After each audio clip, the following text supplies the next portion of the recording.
Coucou les créateurs, on se retrouve aujourd'hui pour une petite séance mandala. La dernière fois, on a tracé celui-là.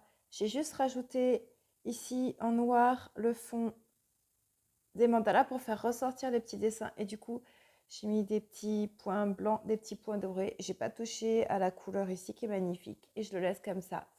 Aujourd'hui, on va tracer un mandala. Je l'ai déjà fait au brouillon. Alors, j'ai tracé mes cercles au crayon de papier et j'ai tracé plein d'axes avec mon rapporteur.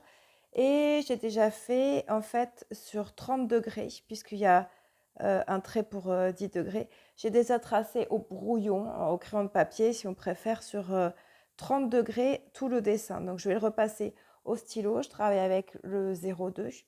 Et ensuite, il faudra que je reporte tout ça sur la totalité du mandala. C'est une autre technique de dessin. Soit on fait par étage, soit on fait les 30 degrés. Et après, on reporte exactement à l'identique sur tout le reste. Les dessins ne seront pas du tout pareils. Je vous le montrerai une fois que j'aurai tout terminé. Vous pourrez le retrouver sur mon compte Instagram. Comme vous pouvez le voir, il y a une symétrie dans ces 30 degrés. En fait, ici, on va dire à 15 degrés, du coup, il y a une symétrie, il y a un milieu.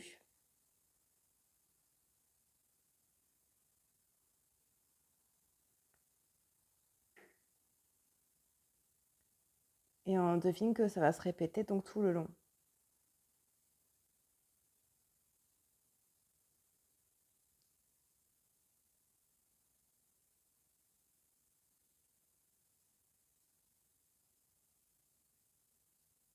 Donc tout ce qui est fait à droite est fait également à gauche.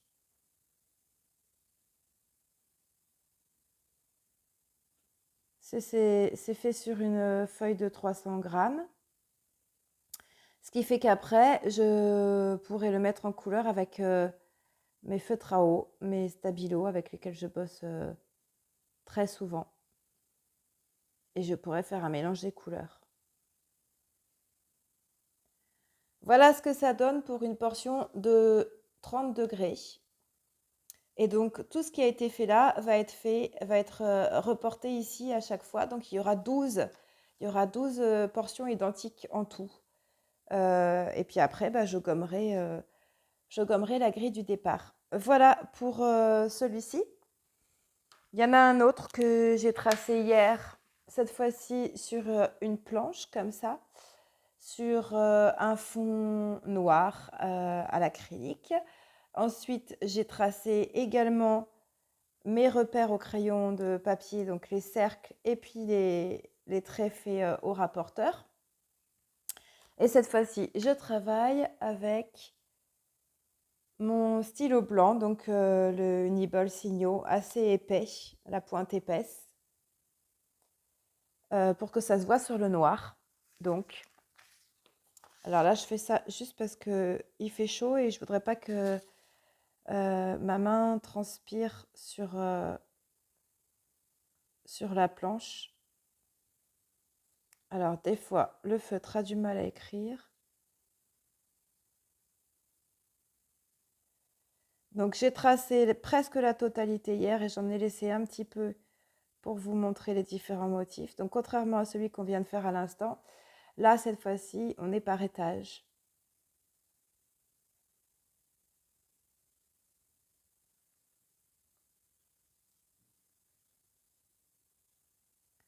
On double à l'intérieur.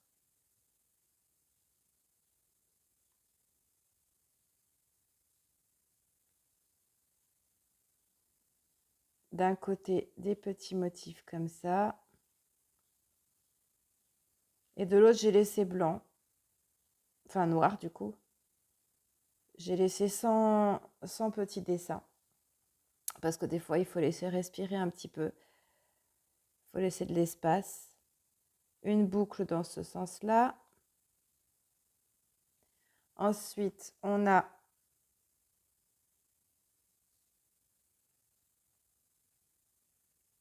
une pointe comme ça. Voilà, là j'ai mis ma main dessus, du coup, c'était pas sec et j'ai étalé. C'est le problème de ce stylo blanc qui met du temps à sécher.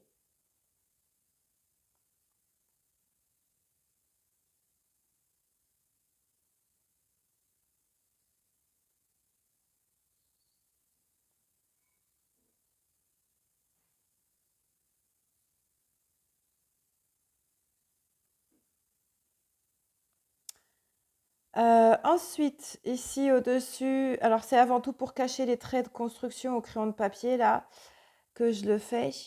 On a un cercle avec une petite boucle dedans.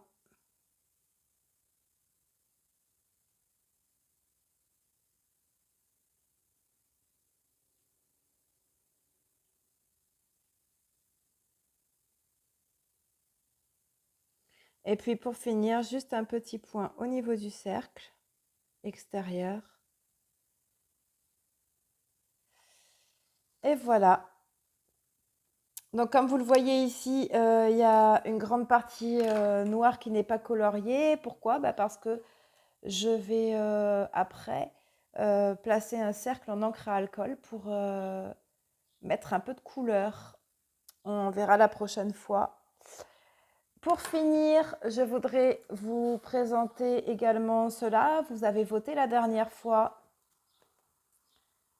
pour ce cercle-là en encre à alcool, justement. Donc, on va les coller ensemble. J'utilise une colle assez simple, comme ça. C'est du vernicole. Donc, vous allez voir comment je procède. Je prends donc un petit peu de la colle. Je colle avec ça parce que ça évite d'abîmer les pinceaux, les poils des pinceaux. Donc, je colle avec ce petit ustensile comme ça. J'en mets... Alors, hop, je fais venir. Là, j'ai mon centre en encre à alcool. J'en mets un petit peu comme ça derrière. Pas forcément une grosse quantité. Je l'étale bien partout.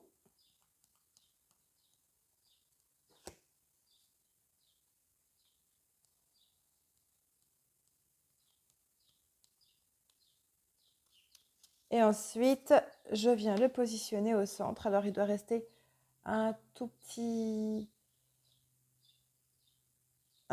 espace au bord. J'essaye de le positionner relativement au centre. Et j'appuie délicatement.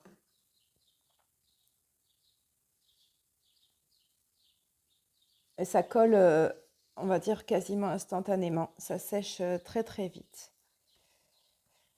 Et voilà le résultat.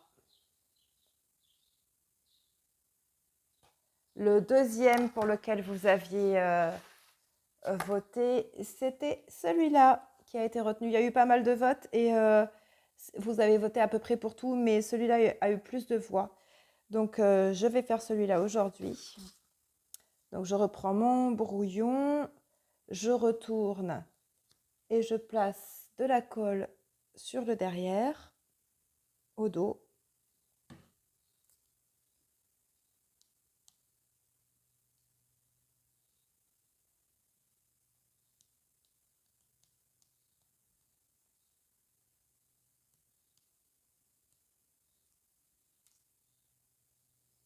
J'essaye d'en mettre partout, bien sur les bords aussi.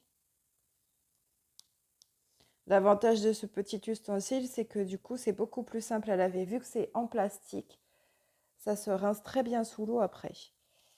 Et je place mon centre en encre à alcool, à peu près au centre là.